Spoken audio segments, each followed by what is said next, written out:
Welcome everyone to a special episode of Sass and the Beard, and this is something that I hope that we get to do regularly, where we have an invited guest on to talk about something important and special that is involved with our community. So it's not just politics, but we have a lot of talented and wonderful people from and around our community, and tonight we get to talk to one of those people, Mr. Eli Cranor. Thanks for coming on Sass and the Beard. Yeah, thanks for it's Beard and the Beard. Yeah, tonight. We are the Beard and the Beard. There's no sass this week. Eli is a author from our local area. He's more than that. He's a teacher. He was a football coach. I mean, I'm someone that I admire and someone that I'm glad that we get to have on the show. And I just kind of want to get into the things that you have done with your ability to write wonderful stories. Because one of the things that we want to do on our show is tell a story about the things that are going on. Right. We use facts to tell that story. Yours is a little more in the fiction area, but still there are some truths in these stories. I know I am in the middle of reading your first book. And so one of the questions I want to ask you is, where did you get your inspiration to write? Definitely. Yeah, well, just to write in general, I was always a reader. And then I was this strange combination in college where I was studied English lit and was also the quarterback, of the university. So it was a weird combo. And I took a class my senior year. So it was my fifth year in college, redshirt senior year, and I took advanced creative writing fiction with this cat named Johnny Wink. And Johnny Wink was about 65 at the time, had Coke bottle glasses. He only wore homemade screen printed shirts that said couplets from Shakespearean sonnets or strange beware the warlock, He only wore sweatpants or pajama pants and house shoes. And this is at Ouachita Baptist University. Yeah. But he kind of been there so long, What are they going to do? Yeah. And this dude just had a love of, he was actually a published poet. But, at Ouachita there's not a ton of English faculty. So he taught this creative writing class. He just had such kind of his word that he uses to describe himself is perfect. It's zany. It's just kind of a different look at things. And so he put us on stuff that I hadn't really read before, and then he had us writing. And the first thing he ever did was he made us write exactly 99-word stories. Okay. So this was a practice in, using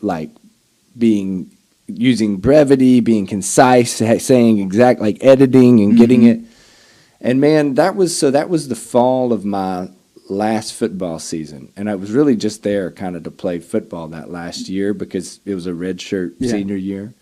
And I got so hooked up. I would write him all these short stories. And I'd write about one a week. And we'd go off to play the games, on Saturday. And if it was an away game, I'd slide a story under his office door, so that over the weekend he could be. And it was that exchange. It was, seeing, is it good enough, when I get back. And so that was a lot of fun. And that's really where the writing bug took off for me. Now, football took over even after that. I had planned to go get what's called an MFA, a Master's of Fine Arts, and had applications in at Arkansas and Ole Miss, and then Sweden came calling to go do the football thing. And so that kind of put me on about a 6-year-long football sideline, but ended up, providing probably more education in life, way more education in life than what I'd have got studying writing. Yeah, that's an interesting experience that you were able to play this sport that I know, I love, and that a lot of people can really connect with professionally, overseas. And I would imagine that you could tell many stories about that experience in and of itself. Yeah, no doubt. It professionally needs air quotes because it was. I was a professional musician. Yeah. But we made enough got money. Paid we made enough to live to eat pizza. And to make it back home. Yeah. But no, it was such a trip, and it was. Absolutely. Just getting out. I'd been to South Florida for 1 year for college, so I'd gotten out of Arkansas for just a little bit, and then was gone for that year in Sweden, and I wouldn't trade it for anything. Yeah. I feel the same way. I say that about my time, like on the road. Yep. It was a great experience. Like I didn't make any money or fame or anything from that, except the experience that I had with that group of guys. And you really like, this is your career. I firmly believe like I can almost tell when I talk to someone whether they've ever had been out of their hometown or their home state. I really firmly believe that. I rarely meet people who have been out of the country, out of the state, lived away, who have like closed-minded views on things, and so I always like wish that for everyone. Just go. Like my wife, it's similar. She says that everybody should work in food service. Like there's some things that you should experience. Oh, in life, that's great. Yeah, that because if you've worked in food service, it's a lot harder for you to be rude to those people once you understand what it is they have to deal with. That's right. Same to like if you travel some and when you are able to.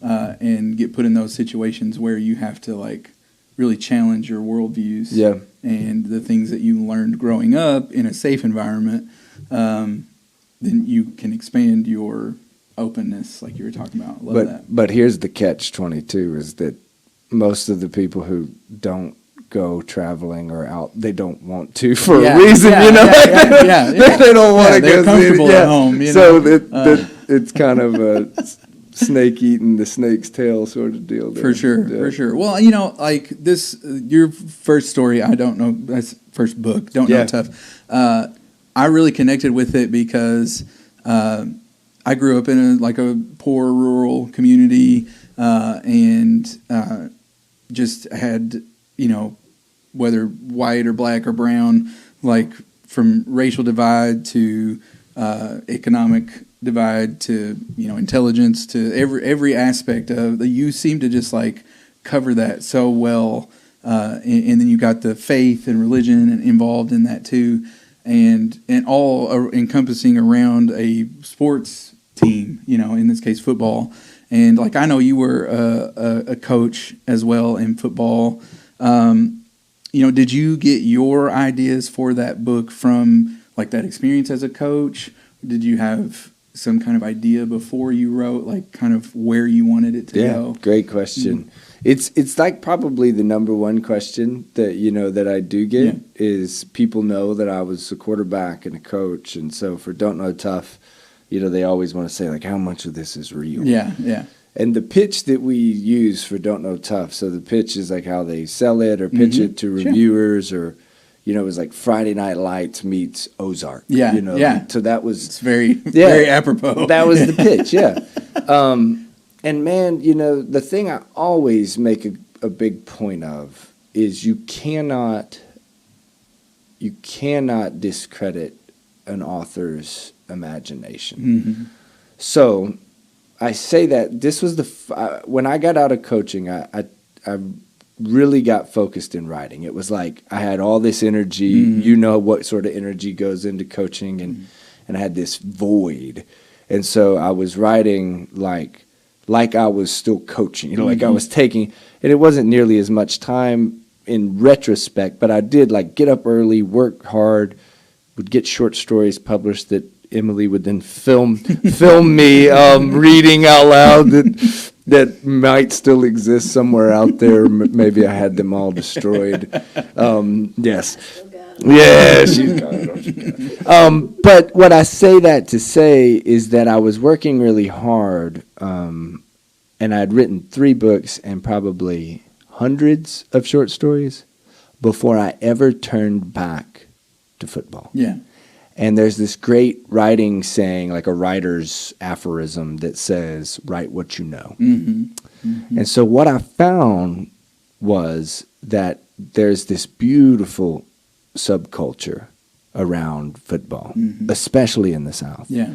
It has its own ties of loyalty. It has its own greed. It has its own angles that for a crime novelist or a mystery novelist or murder novelist, you can then get in there and use what you know So use the characters that you can see and the alliances that you can remember, the rivalry, you know, the whatever it may be, and then twist them and turn them and extrapolate them so that you get, you know, this story. And so, so, I mean, that's any book. You have to find that thing you do know. And if you don't know it, you know, by all means, I think you can go, the better thing I think about that saying of write what you know is write what you want to know. Yeah. So I think that's even better, because if we all just had to write what we know, then every story I ever wrote would be about, you know, like Arkansas, and I don't think I can just do that over and over. So write what you want to know if you're really interested in something.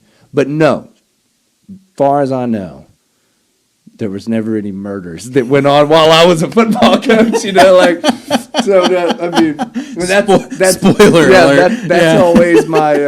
That's always my joke, you know, because people want to know. And I even had players, you know, like calling, like, coach, like, you know, like coach, is that, no, they're excited, you know, like, was that me? You know, like, is that me? I can see and that. I'm like, is that me? It's like 4 of you wrapped in one, you know, not based on a true story. No, I could see that. I could see having people from past, you know, kids coming calling up.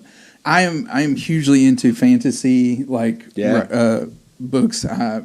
One of my favorite authors is Brandon Sanderson, and he just has this amazing ability to be very descriptive but not boring. Yeah, you know, and I've recognized that in your first book. I mean, it's just there are moments where you've painted this picture, and I can see it fully, you know, and I really love reading. It wouldn't matter what it was that I was reading if I could read something that had that ability to be visually like creative, just from words. And that's one of the reasons why I like audiobooks so well too, because it's you're taking that information in and you read your audiobook and you lay into the voices and you like your creativity is outpouring in that. So I don't know if you had to take a class to learn how to do that or if they gave you tips when you were I fought like hell for it because half of this book is narrated, you know, by this high school player.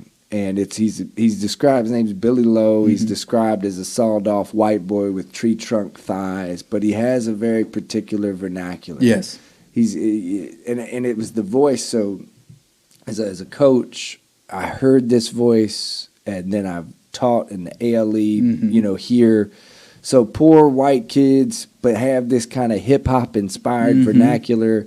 It was just something I'd never really seen. You know, like I don't see a lot of that in fiction or and so I tried writing this story. Like that was the whole idea. Like when the first thing came, it was his voice. And so what I was scared of for the audiobook was that they were going to get some narrator from like Texas. And there was going to be, you know, this Texas guy redneck, doing like this Texas cowboy accent for this character that really needed this specific dialect. So one of the things that we hear kind of authors talk about all the time, or maybe not authors talking about, but critics or people who talk about writing is, you know, the slump. Like you get in this place where you've written or you've got ideas and you put them all down and then you're just like brain freeze. You know, what do you do to get out of that space? Yeah, writer's block. I've never, so when I first started writing, like even back in the Johnny Wink days, I was I think it was the athletic background, you know? And I had watched this documentary with Johnny Wink. He came over to my apartment that senior year and we watched, there's this Mississippi writer by the name of Larry Brown. And Larry Brown was a firefighter, and he didn't have like collegiate education, so he was completely self-taught. And he, in this documentary, laid out his like attack at writing as like learning to lay bricks, like the same way of learning to write a sentence. You know, is that it is strictly practice. That you get better, those rows get straighter, those sentences get tighter. So it was a really good way for me to first start looking at it because instead of like, oh, you know, it's kind of like people think about singing. Like you can either sing or you can't. Where in reality, there's a lot of polish. It's exactly that. Yeah. That goes into so instead of me thinking like, oh, I can either write or I can't, like this will either be pretty or it won't, I just went at it with like a complete workman-like mentality. So the same carried over when I got out of football and started. I would just wake up and make myself write 2,000 words. Okay. Like even if it wasn't any good, even Ray Bradbury was one of my favorite authors growing up, still is. And he had this great quote that you're not a writer, a real writer, until you've written 1,000,000 words. Yeah. So as the old coach in me, I got the old, I think I kept it on like little moleskin journal and would write how many words. And it was about 2 years before I hit that 1,000,000 words. Yeah. So I say that all to say that although the words are not always good, like sometimes the ideas do run out. And I don't do it so much now that I am kind of know the sort of stuff I want to write, but I do still write. And like I write a weekly column for the Arkansas Democrat Gazette now, and I write a monthly column for this website called Shop Talk for crime reads. And then I write, these books, but so I'm never really letting myself slow down enough to kind of feel the block. Yeah, you're not writing like we see some, like like I said, fantasy fan, and there's this author, Patrick Rothfuss. Yeah. And he's been working on the same book for like 4 or 5 years, and you're like, come on, don't you need a paycheck at some point? Like, can you not finish this? And so like I could see, with your experience in athletics and sports and the ability to work yourself through, a slump, right? Because you have those, you can have those in any sport. And what you said about music is completely, like, it is exactly that. If you can hear it, you can sing it. Yeah. And I've taught people how to sing. I've done coaching for, singers, and that's it. Like, if you can hear it, you can sing it. And for me, if I was writing music or going to be writing like a melody or with words, I didn't write anything until I had listened to that, over 100 times. Like that was my threshold. Like I have to listen to this, because if you're trying to create without knowing the foundation of this thing, you're never gonna be as good as if you know it. That's true. You got to know the rules before you can break them. Like absolutely. That's why, like, we can understand it with music, because you hear these artists do these tremendous things on a final recorded piece, and you're like, man, that's so great. How did they do that? Well, it's because they've been singing that song for at least a year, because they wrote it, and then they had to practice it, and then they performed with it, and then, so of course by the time they record it, it's going to be phenomenal. That's right. That's the same with the book. The first draft, like people read this and they think, oh, but they don't realize that like it was finished in 2018. It was revised by me probably 100 times, thousands of words. This one had about 30,000 words get cut out of like the original 100,000 word manuscript. Copy edits, regular edits, revision edits, beta readers, all sorts of stuff. So it's like, this is a magic trick. Yeah. This is a magic trick. Like the end result. I'm not sitting at the computer printing this page out and handing it to anybody. Like, this is a magic trick. And that's the same. I think of the voice.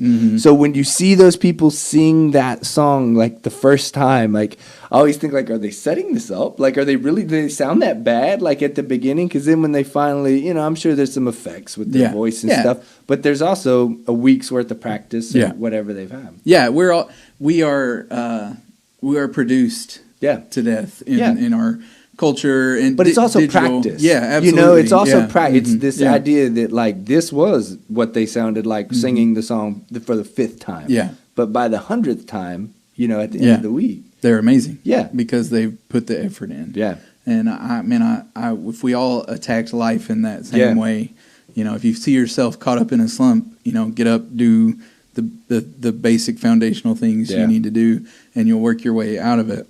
I'm very excited to read the second book. Yeah. I want to know if you can kind of give us a synopsis of that, and then what are you most excited about for people to connect with the second book? Definitely. So those of you who've read Don't Know Tough, one of the biggest things that I've gotten is everybody has questions about the end. So it's noir is the word that, so it was reviewed in the New York Times. We got really great, became a New York Times Best Book of the Year, USA Today Best Book of the Year. And one of the words that they used that I wasn't even familiar with at this point in time was noir, like this French term. It's a Southern noir at its finest. And so I remember I got invited to a film festival, a noir film festival, shortly after this all happened, a couple of months later.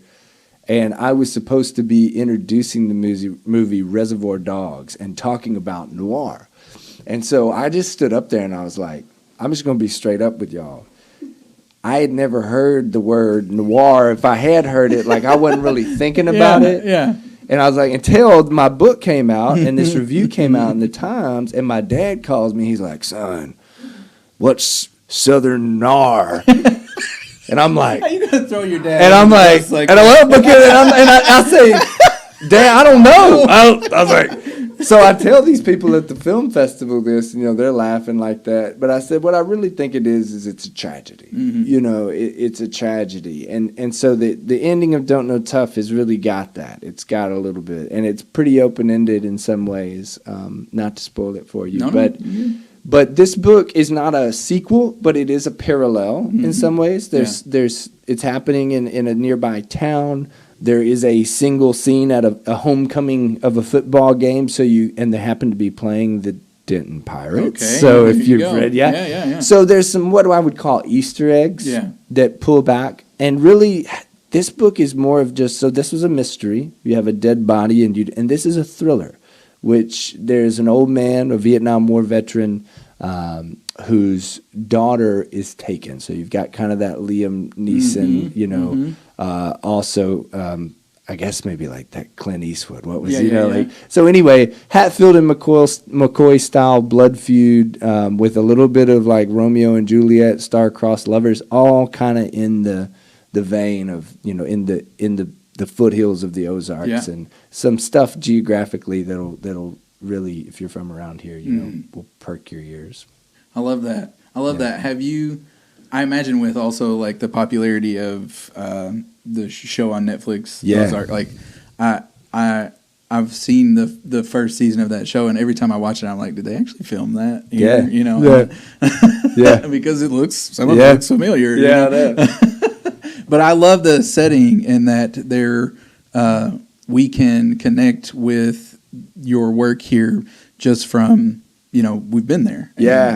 Well, and that's been like, so I use real names in some ways, like the towns are fictionalized, Denton and Taggart, and I do that because I want it to be like, I want to be sure everybody like this is a novel. Like I made this stuff up, but at the same time, then I'll use maybe a place like Gumlog, or I'll use a name that I've always really loved, like Eden Falls Cave or these different things. Shaquilla. That's one that's in the note. It's not in either one of these, but I keep a little black book. But I do that to kind of make a nod to Arkansans and people, that might be reading that are like, oh, look, but I'll switch the geography up and kind of play it around. But also, Arkansas is a big deal to me. That Bryce Mitchell MMA fighter, every time you put a mic in my face, I'm going to scream Arkansas. I mean, that guy's crazy, but I love that quote. I love what he was kind of saying there. That's, as I've gone out, with these books, I've tried to keep that front and center, that this is Arkansas, and it might not be. I get that a lot from local readers or friends or family, like, whew, man, you really hate Arkansas. Like, that's what they say, and I'm like, no, I don't hate it. I love it, but if I'm portraying anything, I want it to be honest and true. And that's what I try to do with these books: is good, bad, and the ugly. No, after reading a lot of the first, I'm not done with it yet. But it, like, I was there, like, I'm not there, but it brought back so many things from my high school days. I went to a small school in a very poor area, and similar, situations. And, Yeah. like just feeling it being put back in. Well, in and for a crime novelist, like I have to explain this to my parents all the time, it's like anything that raised my hackles, or made me raise an eyebrow or look at a little askew. For a crime novelist, that's what I have to focus on. Mm-hmm. Because like we were talking before we got going here about black and white and gray areas. Mm-hmm.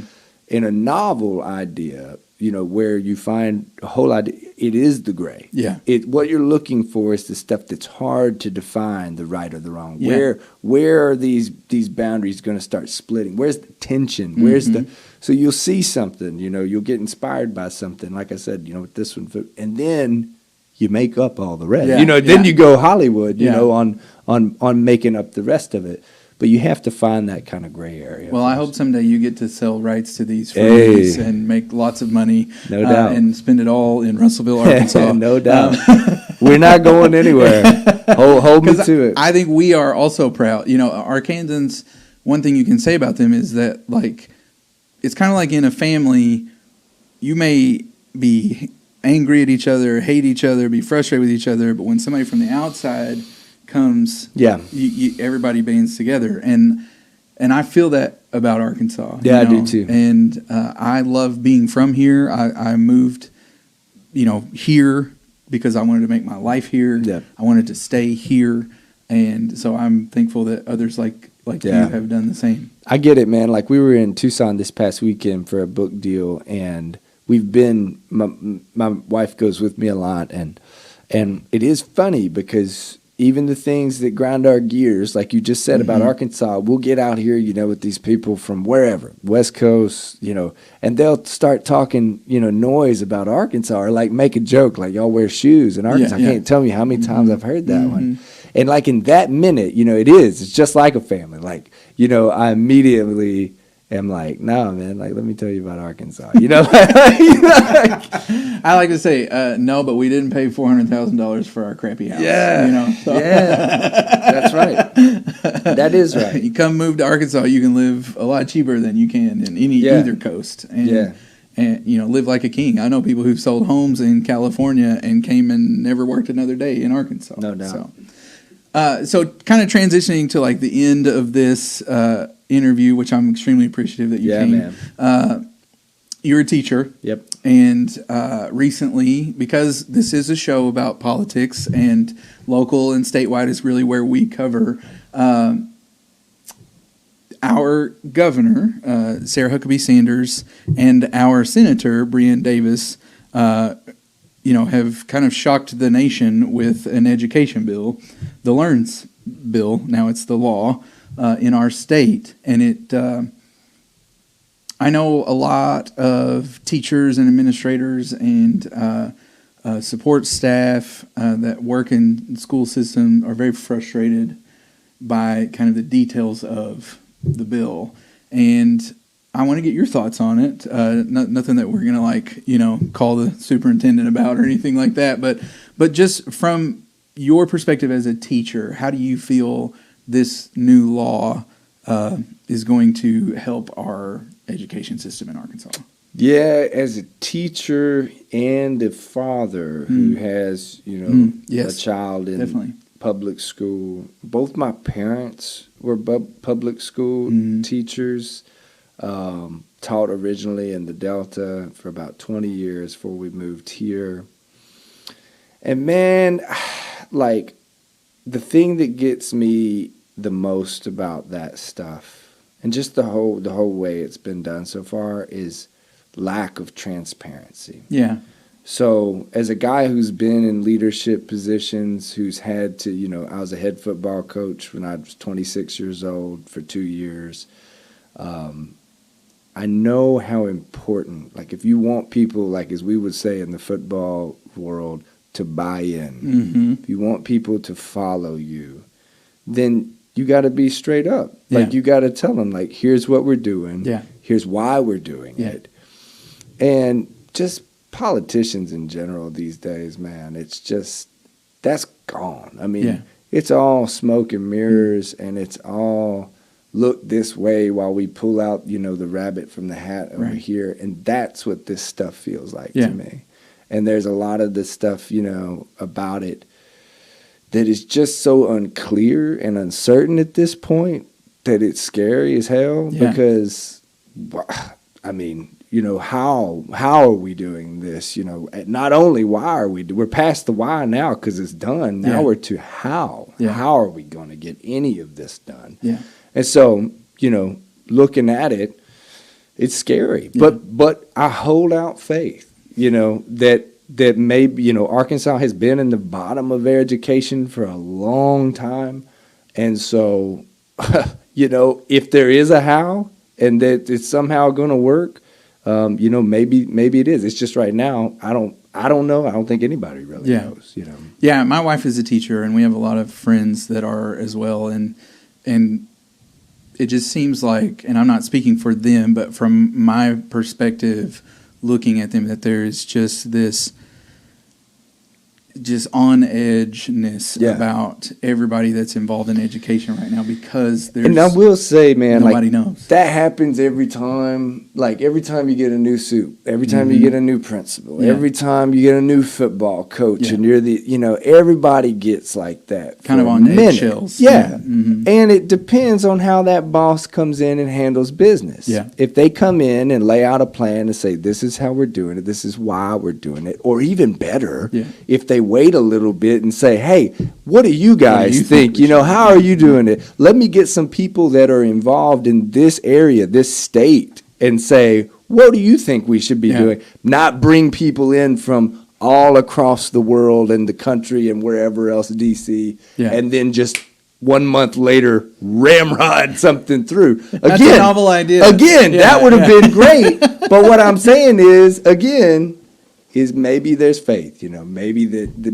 maybe they know something better than we know here in Arkansas. Yes, maybe they do. Maybe 3 or 4 years from now, all the teachers will be making $100,000 a year, and everybody will be scoring in the 90th percentile in all the tests. I mean, let's hope so. As a dude who lives here and just I hope. Absolutely. I sincerely I feel like hope. Our people deserve that. As much as they've gone through to be involved in education.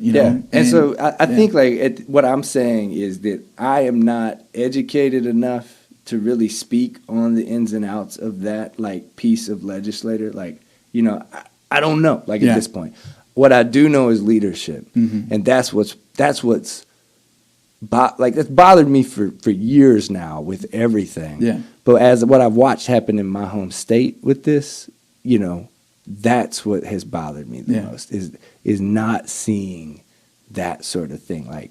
Come in, give it a minute. That I remember so you asked me what's real in this book. There's a character named Bull.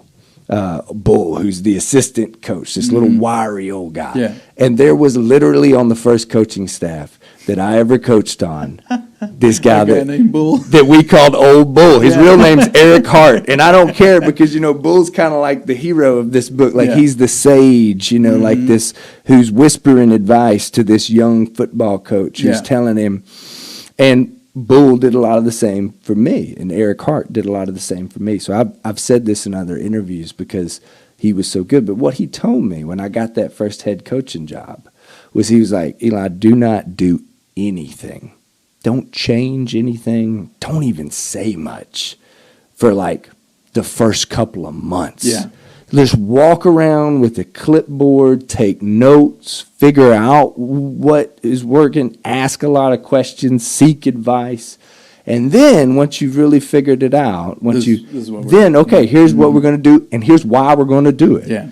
But, and again, I know I said this, but so that was really what just crawled on me, was that we came in and just boom. Yeah. Here we're going to do this thing. With no explanation and really no chance to hear other voices or hear any opinions. Yeah. An actual defense. And we're just supposed to believe that they did that because somebody said that they did it. Yeah. And I agree with you. That's one of the reasons why I got into politics, is because there's just, for so long, we've just kind of had to sit back and take. Yeah. This is what we're giving you. Yeah. And until we get mad and we start storming buildings, or we march for this thing, or we, there's no relief until we decide to do it ourselves. Yeah. And so my thought process behind anything I go into, politically, whether it's a committee meeting or a council meeting or some, even just like a regular event where you're there to network, is literally, what is this going to do for the people that I represent, and how can I explain it to them? Right. Because I want to be able to say, I made a decision based on these premises, and here's my evidence for that. And I don't think we get that a lot. I think we get a lot of, those are the bad people over there while we're doing the bad things over here. Yeah. And from either side, like politically, I don't think there's any difference in left or right in the way that those things are presented. Yeah. I agree with one over the other in theory and in ideology, but I feel like, especially nationally, there is just like they're the same, but I kind of felt insulated being in the state of Arkansas, because there are political games being played, but they work with each other. Yeah. And this was very much like one of the first, no, we're going to bring that game that's from D.C., from national politics, and we're going to infuse it into our state. And my fear is that they're going to try to do the same locally. Yeah. And that's a scary thing, because our town right now specifically has a lot of hope, because we've elected new council members. We've started the year off strong with some good legislation and some things that will help. Our mayor is phenomenal, and we could really do some good. But if we, pull in these, teams, and I'm not looking forward to that if that's going to be the case. I'll say this, man. For people on whatever side, I have heard, as I've gone around being in education, that this LEARNS Act has really chafed people on all. Like, if you're a teacher and you got the run of it, doesn't matter political party. No, you're mad. Yeah. So, what I would say to people who have experienced this or seen this is, what I think this is a product of is Arkansas being a state that is out of balance. Okay, so as an American, we survive in a democracy, a two-party democracy, because there's a balance. There's a push by both sides that leads us right down this middle path that we followed for a long time. Yeah.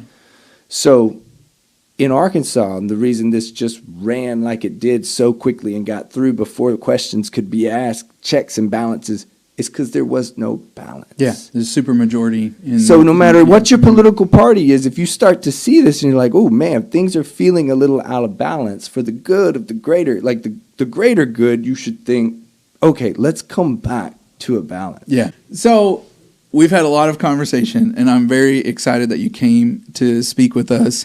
But I know, you're promoting this book. It's going to be it is a great book. I haven't read it, but I'm looking forward to reading it.